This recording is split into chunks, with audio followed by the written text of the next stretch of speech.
Observation. Multi-screen viewing engages me like the kinetic equivalent of an abstract or impressionist painting.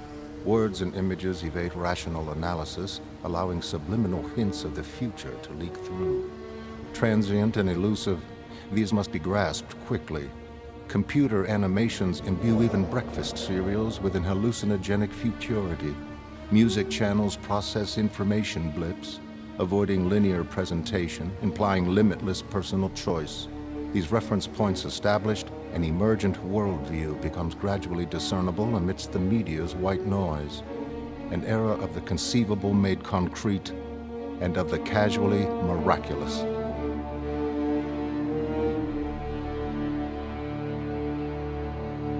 Observation ends. Vite, New York time, 11:18 p.m. Log and file.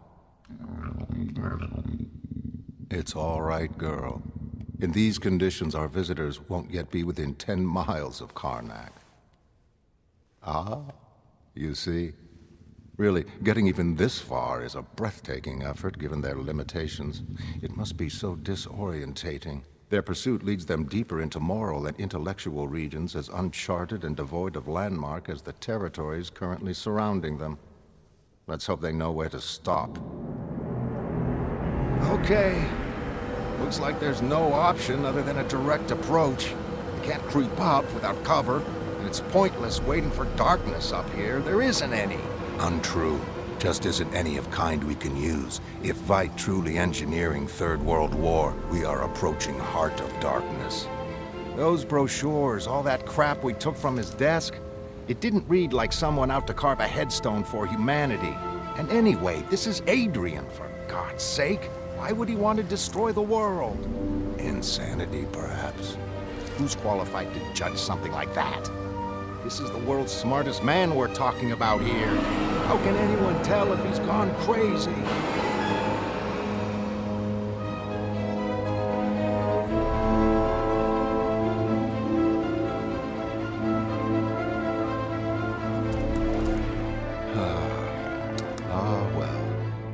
Come on, old girl. We have a few matters to attend to before they get here. I suppose I've been waiting for an opportune moment, but there's no point putting things off any longer. And no time like the present.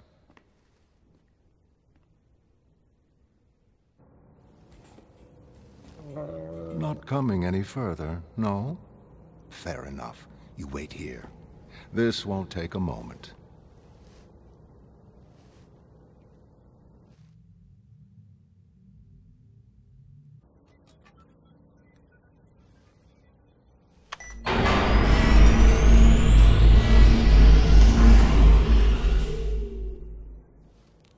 Hello, my friends. I've finished my work now, and I'd be honored if the three of you would join me for a small drink in the vivarium before dinner.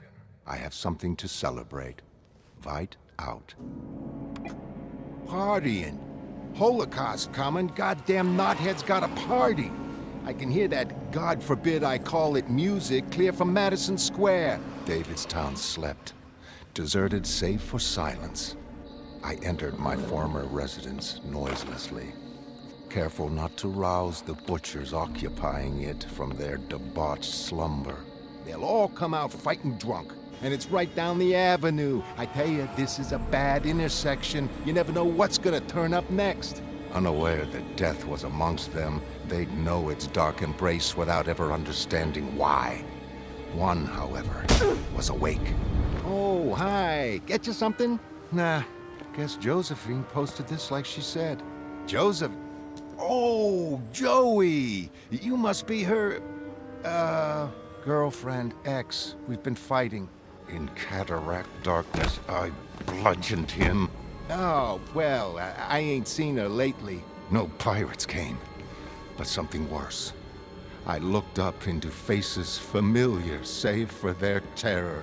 No sweat, I'll wait outside the Promethean. I'm not relishing the encounter. Listen, tell her hustlers due in tomorrow. The children wailed. I looked down at the figure beneath me.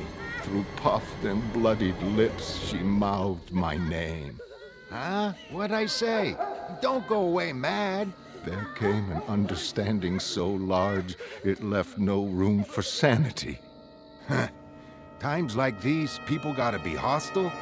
Me and Rosa should have quit this town like she wanted and escaped from everything. I ran, but the knowledge of my damnation paced me, gloating, celebrating its awful victory. Mr. White, this is indeed an honor. Might we inquire what it is that provides occasion for such generosity? A life such as mine offers many things worthy of celebration, my friend. You need only look about you. Might I not celebrate the fortunes that have made this vivarium possible?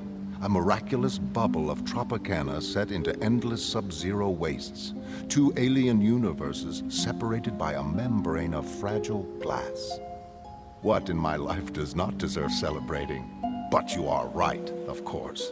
Today marks an event especially worthy of such attentions. In many ways, it represents the culmination of a dream more than 2,000 years old.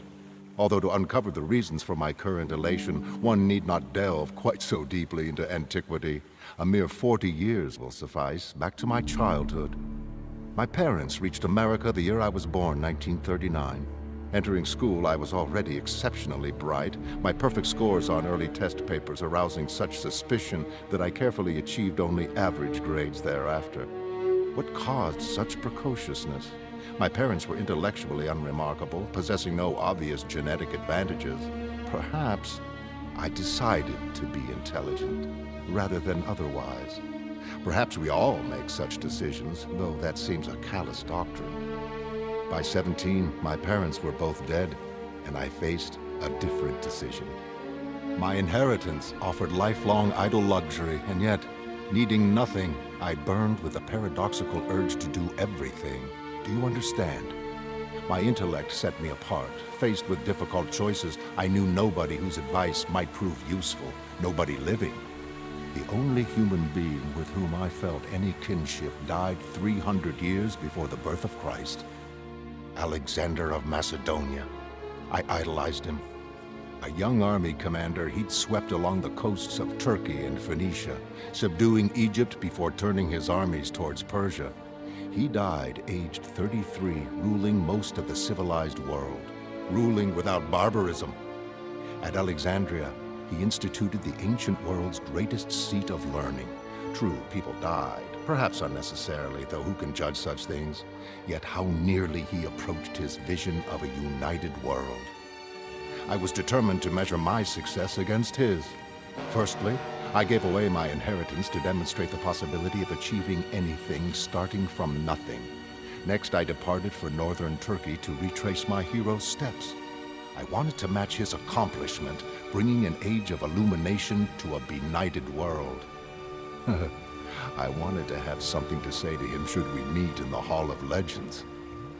I followed the path of Alexander's war machine along the Black Sea coast, imagining his armies taking port after port, ancient blood on ancient bronze.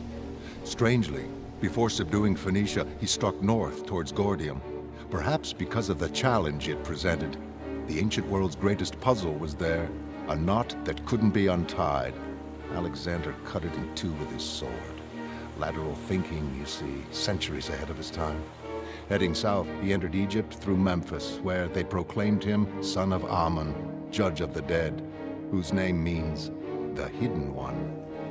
Under rule from Alexandria, the classic culture of the great pharaohs was restored. I followed him through Babylon, up through Kabul to Samarkand, then down the Indus, where he first met elephants of war.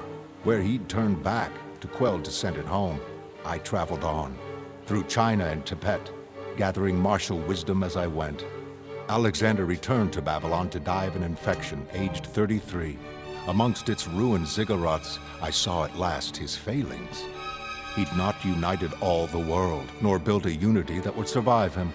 Disillusioned but determined to complete my odyssey, I followed his corpse to its resting place in Alexandria. The night before returning to America, I wandered into the desert and ate a ball of hashish I'd been given in Tibet. The ensuing vision transformed me. Wading through powdered history, I heard dead kings walking underground, heard fanfares sound through human skulls. Alexander had merely resurrected an age of pharaohs. Their wisdom, truly immortal, now inspired me. What intellectual magnificence their system encouraged. Ptolemy, seeking the universe's pivot from his lighthouse at Pharos. Eratosthenes, measuring the world using only shadows. Their greatest secrets, however, were entrusted to their servants, buried alive with them in sand-flooded chambers.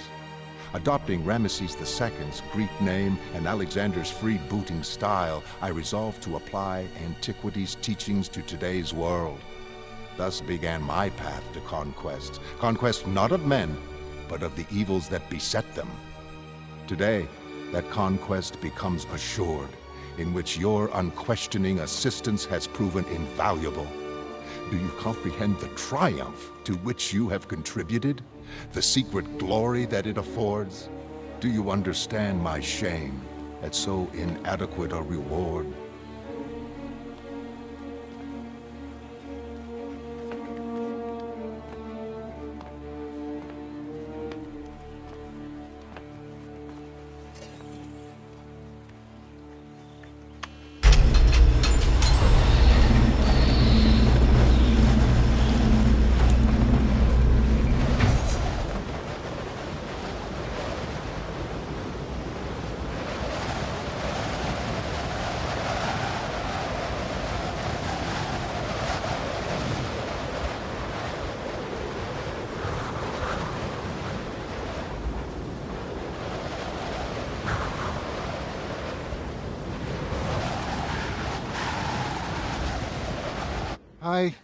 Boy, this is some kind of dump, right? It's where I work, okay? Not in some dinky little magazine office with a bunch of guppies. Hey, fella, excuse me. I'm meeting my brother. He's the manager here. Know where he's at? Milo's in the front office. Gets off around 11:30. Josephine, can we walk for a while? I don't think there's any way we can salvage this relationship. Uh-huh. So that's it. Just like that? I tried my goddamn best, acting like you wanted me to. See, over there? I put your stupid dyke disco poster up. Sure. Same place you buy Hustler. Listen, I don't have to justify anything to you. I like nice chicks. You give me this political shit. Okay, I'm sorry. Look, this book's about relationships. I think if you read it, it'll help you understand what's happened to us. I don't want to understand shit. I just want to go to bed with you one time. Joey, please, I can't handle this, and I want to be straight. Oh, Joey, don't. And I want to be dead. Eventually, I came to an ash-colored shore, a dismal black ocean stretching endless before me. How had I reached this appalling position with love, only love as my guide? Behind me, distantly, a lynch mob howled. Morally, we ought to strike first. Where was my error? The freighter was heading for Davidstown. It should have already arrived. My deduction was flawless, step by step. Pausing, I stood panting, sobbing, listening to the wind-borne sound of my pursuers, closer now as breath returned. Planning to resume my flight, I raised my head, excuse me, and saw her. My husband's a gentleman of color, buys his paper here nights. Has he been by? She seemed to be waiting, not hovering to strike. Forget it, I see my husband now. The unspeakable truth loomed unavoidably before me as I swam towards the anchored freighter, waiting to take extra hands aboard. There'd been no plan to capture Davidstown. The ship was larger, nearer. I kept swimming. All my well-meaning plans had come to this. I choked, spat out brine, and struck grimly on. They'd come to Davidstown to wait until they could collect the only prize they'd ever valued, claim the only soul they'd ever truly wanted. My shoulders ached. The ship was massive now.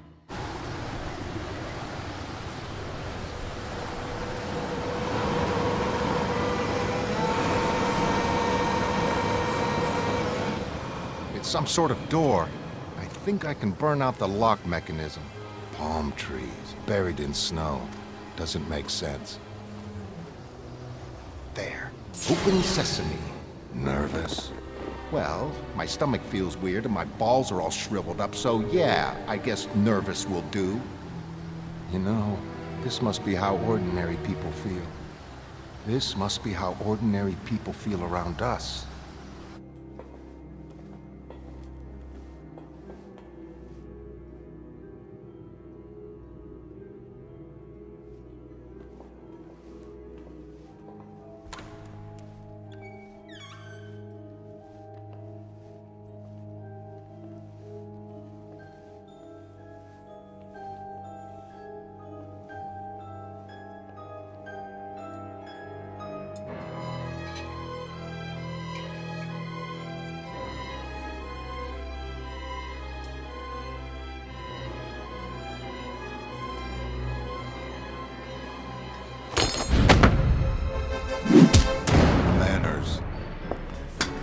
Adrian.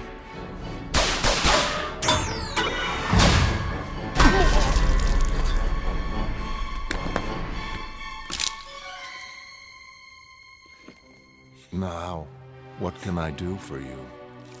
Damn it, you know what this is about. Pyramid deliveries are behind this whole mess, and you're behind Pyramid.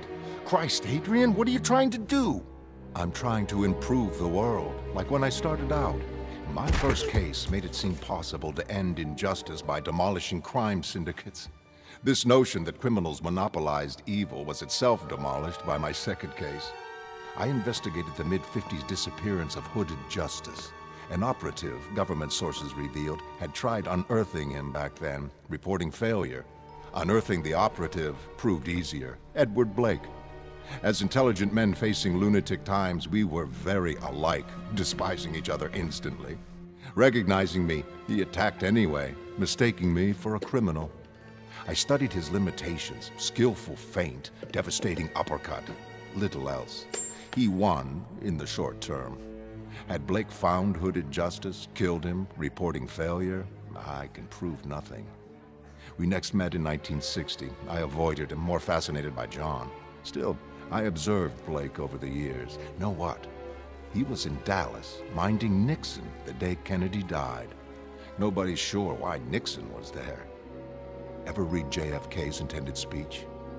We in this country, in this generation, are by destiny rather than choice, the watchmen on the walls of world freedom. Was he rehearsing it, perhaps, as the motorcade reached the plaza, never suspecting that on the walls of world tyranny, crosshairs watched him? We all realized then how bad things were. I continued adventuring, but it seemed hollow. I found only the symptoms, leaving the disease itself unchecked. I felt helpless against forces greater than any I'd anticipated. Too cowardly to confront my anxieties, I had life's black comedy explained to me by the comedian himself at the Crime Busters fiasco in '66. He discussed nuclear war's inevitability, described my future role as smartest guy on the cinder, and opened my eyes. Only the best comedians accomplish that. I remember the charred map between my fingers. Nelson saying, "Someone's got to save the world." That's when I understood. That's when it hit me. Hi. Gloria? I knew you came this way home, so I figured I'd meet you from work. I'm not ready to visit back at the apartment just yet. Just yet? I miss you, Malcolm. I miss the person you were. But I can't live with someone who feels driven to help hopeless cases, then lets their misery affect our lives. If you can promise me you'll ask for a transfer to different work with different patients, I can come home. Malcolm, are you listening to me? Gloria, I'm sorry. Those people, they're hurting each other. Malcolm, don't you dare get involved.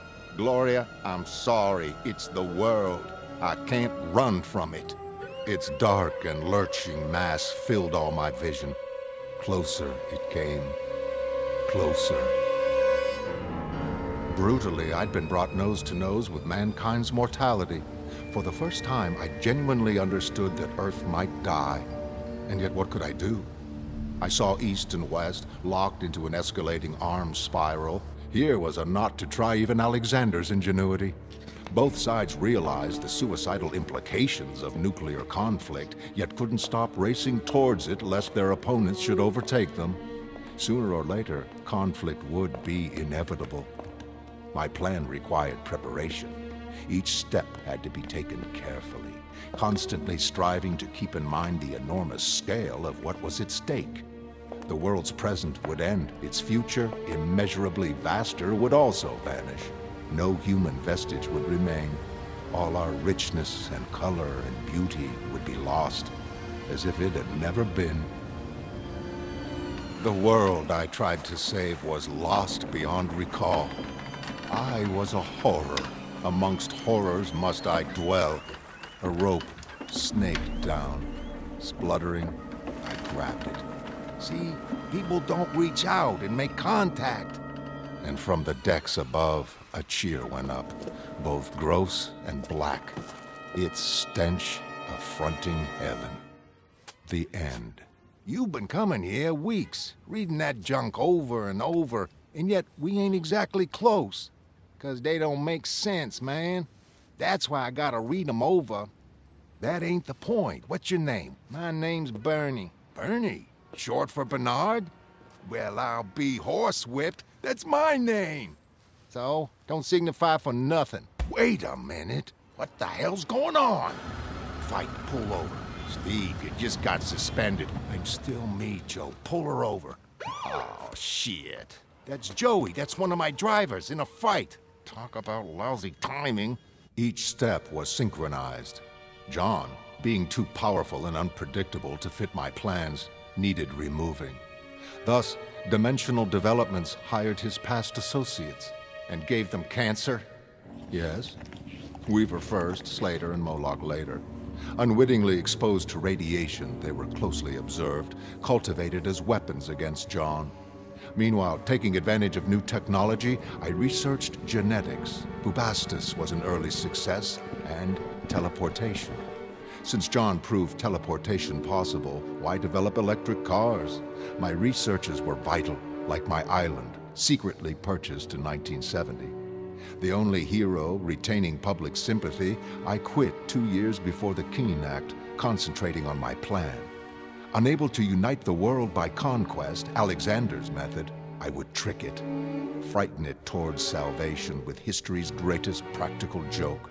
That's what upset the comedian when awareness of my scheme crashed in upon him. Professional jealousy.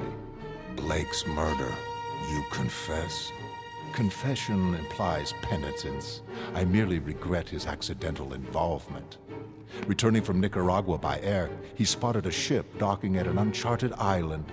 Suspecting Sandinista bases, he resolved to investigate. Imagine, the perfect fighting man discovering a plot to put an end to war, an end to fighting. How could genetics and teleportation end war? Well, without John's guiding mind, teleportation proved limited. Anything living died of shock upon transfer, or materialized in an occupied space and exploded. But that wasn't what Blake found on the island. He found a collection of missing artists and scientists, working upon a monstrous new life form. Upon learning the creature's intended purpose, Blake's practiced cynicism cracked. Though appalled, exposing my plan would precipitate greater horrors, preventing humanity's salvation. Even Blake balked at that responsibility, telling only Moloch, who he knew wouldn't understand. But I had Moloch's place bugged, and I understood perfectly. The plan Blake had uncovered was this: to frighten governments into cooperation, I would convince them that Earth faced imminent attack by beings from another world. Adrian, come on. What? You're serious? Perfectly. An intractable problem can only be resolved by stepping beyond conventional solutions. Alexander understood that 2,000 years ago in Gordium. Blake understood too. He knew my plan would succeed, though its scale terrified him. That's why he told nobody. It was too big to discuss. But he understood. At the end, he understood. He understood the portents, knew a dazzling transformation was at hand for mankind. The brutal world he'd relished would simply cease to be. After Blake, I neutralized John. Stolen psychiatric reports indicated his mental withdrawal. The cancer allegations made it physical. By then, Rorschach's masked killer hunt needed stopping. My own assassination, confirming his erroneous theory, placed me beyond suspicion. I'd hired my own killer through a third party. When I fed him the cyanide capsule, perhaps he realized this. Nothing now stood between me and my goal. Humanity's fate rested safely in my hands. Adrian, this is crazy. Who'd believe in alien invasion? Hitler said people swallow lies easily, provided they're big enough. I planned to build my monster, teleport it to a certain destination. Said teleportation unworkable. It works fine, assuming you want things to explode on arrival. Teleported to New York, my creature's death would trigger mechanisms within its massive brain, cloned from a human sensitive. The resultant psychic shockwave, killing half the city. Adrian, I'm sorry. You need help. I know this half New York stuff is bullshit, but I'm still glad we got here before you got deeper into this mess. Christ, you seriously planned all this mad scientist stuff? I mean, when was this hopeless black fantasy supposed to happen? When were you planning to do it? Do it? Dan, do you seriously think I'd explain my master stroke if there remained the slightest chance of you affecting its outcome? I did it 35 minutes ago.